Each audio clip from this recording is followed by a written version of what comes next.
അവനോടൊന്ന് ചോദിക്കാതെ നമ്മൾ എങ്ങനെയാ മിസ്സിസ് തമ്പിക്ക് വാക്ക് കൊടുക്കുക? അവനോട് ചോദിച്ചാ ആദർശം പറഞ്ഞോണ്ട് വരും. അപ്പോഴത്തേക്കും പെണ്ണിനാരെങ്കിലും ആമ്പിളരെ കൊത്തിക്കൊണ്ടു പോകും. 30,000 രൂപ വാടക കിട്ടുന്ന ബിൽഡിങ്സാ അവളുടെ പേരിലുള്ളത്. ആഭരണങ്ങളാണെങ്കിലോ എണ്ണിയാ തീരാത്തത്. പിന്നെ ഇംഗ്ലീഷ് അല്ലാതെ ഒരു വാക്ക് അവള് പറയില്ല. ഇങ്ങനത്തെ ഒരു മരുമകളെ കിട്ടാൻ നമ്മൾ ഭാഗ്യം ചെയ്തിരിക്കണ്ടേ?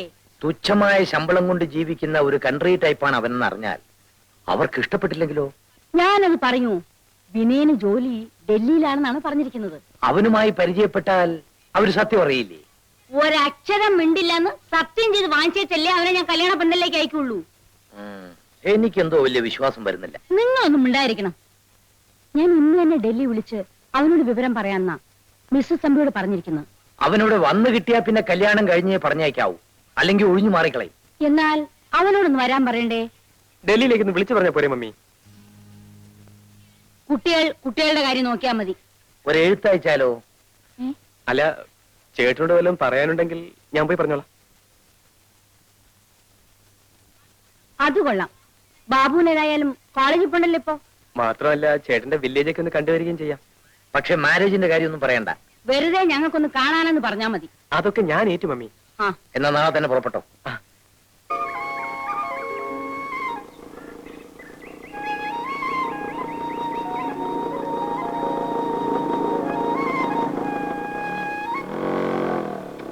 കാറ്റ് വന്നു കള്ളനെ പോലെ. ഈ വില്ലേജ് എക്സ്റ്റൻഷൻ ഓഫീസർ വിനയന്റെ വീട് ഏതാ? വില്ലേജ് എക്സ്റ്റൻഷൻ ഓഫീസർ നിങ്ങളാരാ? വിനയന്റെ അനിയനാ. അയ്യോ, വിനയൻ സാറിന്റെ വീട് ഇവിടെ ഇല്ല. പിന്നെ ഇവിടുന്ന് പടിഞ്ഞാറോട്ട് 15 മൈല് പോണം. അവിടുന്ന് തെക്കോട്ട് ഒരു 8-8.5 മൈലും കൂടെ പോണം. പിന്നെ ഒരു പള്ളിയാണ്, പഴകുറ്റിപ്പള്ളി. അതിന്റെ തൊട്ടടുത്താ. ഇവിടെ അടുത്താണെന്ന് പറഞ്ഞു. ഇവിടെ ഒരു പള്ളിയുണ്ട്, അത് പഴയ പള്ളി. ഇവിടെ അല്ല, ഇത് പഴകുറ്റിപ്പള്ളി. അവിടെ. Very kind of U.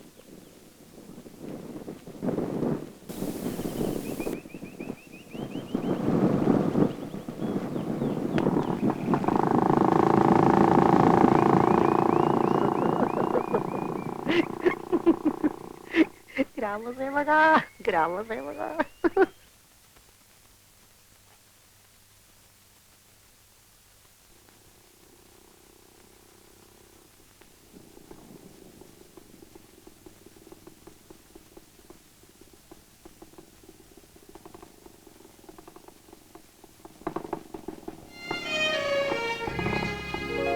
നീ എന്താണ് ഈ നേരത്തെ ഇവിടെ? ചേട്ടനെ കാണാൻ. എന്നെ കാണാൻ?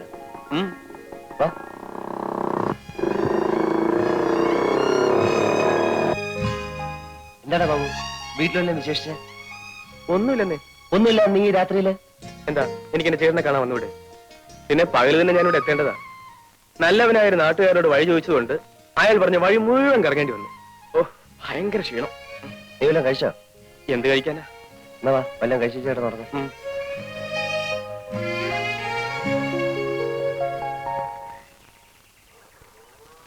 മോളെ, ആ പാല് കുപ്പി ഇങ്ങെടുത്തേ.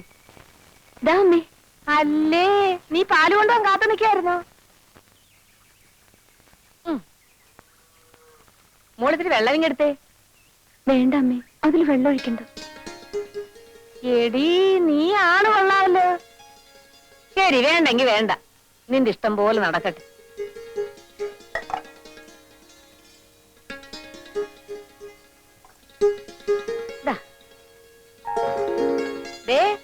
കേട്ടോ, മോള് പറഞ്ഞത് കേട്ടോ?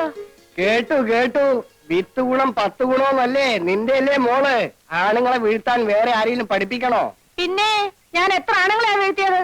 ഒന്നുമില്ലെങ്കിൽ നീ എന്നെ വീഴ്ത്തിയില്ലേ? അതൊക്കെ പറ, പിള്ളേര് കേക്കും.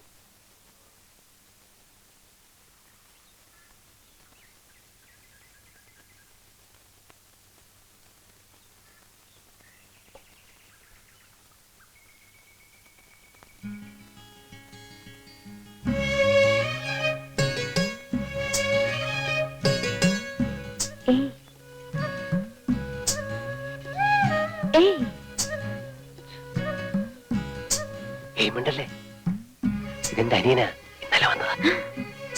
രാധ ഇപ്പൊ പൊയ്ക്കോ. കുറച്ചു കഴിഞ്ഞ് ഞാൻ കുളിക്കാൻ പുഴക്കരി വരാം. അവിടെ കാണാം. വരൂ.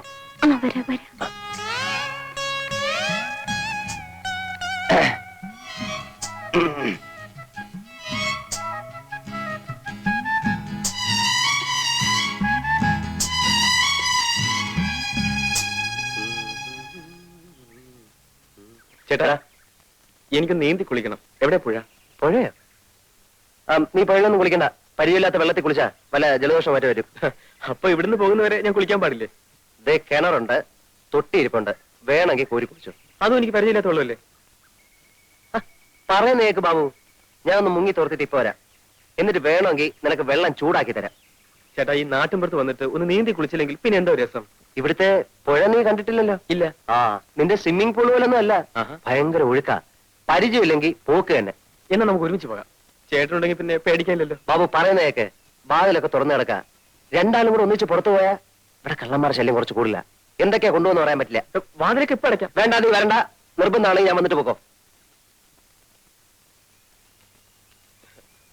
ഇവിടെ പോയി മുൻവശത്തിരിക്കാൻ. ശരി.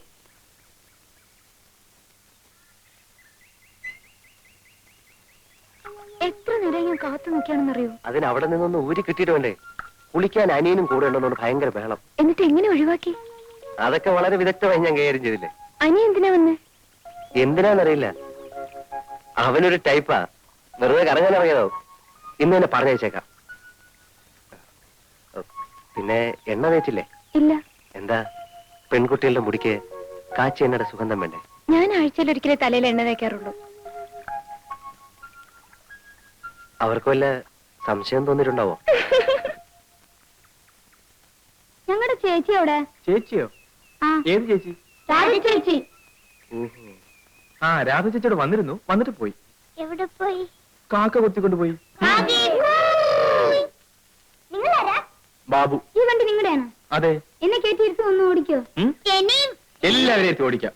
പക്ഷെ എനിക്കൊരു ഉപകാരം ചെയ്യോ? ചെയ്യാം. ഞാൻ പുറത്തു പോയി വരുന്നവരെ നിങ്ങളുടെ കാവലിരിക്കണം. ആ ബാ.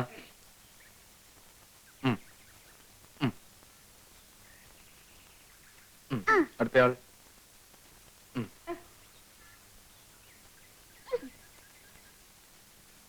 ഞാൻ വരുന്നവരെ കാത്തിരിക്കണം. ഇരിക്കാം. വേഗം വരണേ. എവിടെ തിരിഞ്ഞൊന്ന് നോക്കിയാലും അവിടെല്ലാം പൂത്ത മരങ്ങൾ മാത്രം. ഒരു കൊച്ചു കാറ്റെങ്ങാൻ വന്നുപോയാൽ ദുരിദൂരെ പൂമഴയായി. പിന്നെ ഇതാരുടെ വരികളാണെന്നറിയാം? പ്രകൃതി സൗന്ദര്യത്തെ കുറിച്ച് ചങ്ങമ്പുഴ പാടിയിട്ടുള്ള.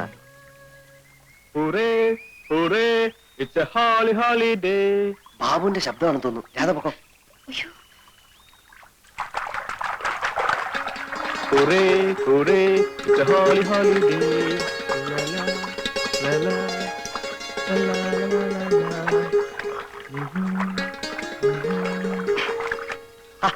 നീ എന്തിനാ ഇപ്പൊ ഇങ്ങോട്ട് വന്നേ? അയ്യോ, ഞാൻ കുളിക്കാൻ വേണ്ടി മാത്രം വന്നാണേ. അപ്പൊ വീട്ടിലാരാ? ചേട്ടൻ പഠിക്കണ്ട, അവിടെ ഒരു കള്ളനും കയറില്ല. ചേട്ടനാ പോയ പെൺകുട്ടി കണ്ടോ? ഏത് പെൺകുട്ടി? ആ പെൺകുട്ടി. നീ എന്തിനാ ആവശ്യമില്ലാതെ പെൺപിള്ളേരെ നോക്കുന്നത്? പ്രായം അതല്ലേ ചേട്ടാ, പക്ഷെ കുട്ടിയെ കണ്ടപ്പോ എന്തോ ഒരു ബഹുമാനം തോന്നുന്നു. ചേട്ടൻ ആളൊന്ന് നന്നായിട്ടുണ്ട് കേട്ടോ. പിന്നെ കോളേജിൽ പോണ്ടേ? ഇനി അടുത്ത കൊല്ലം പോയാൽ മതി. എന്താ? പ്രത്യേകിച്ച് കാരണമൊന്നുമില്ല, എല്ലാ സബ്ജക്റ്റിനും ആസലായിട്ട് തോറ്റു. വേഗം കുളിച്ചോ. ഉം. ഉം ഹും, ഉം ഹും, ഉം ഹും, ഉം ഹും.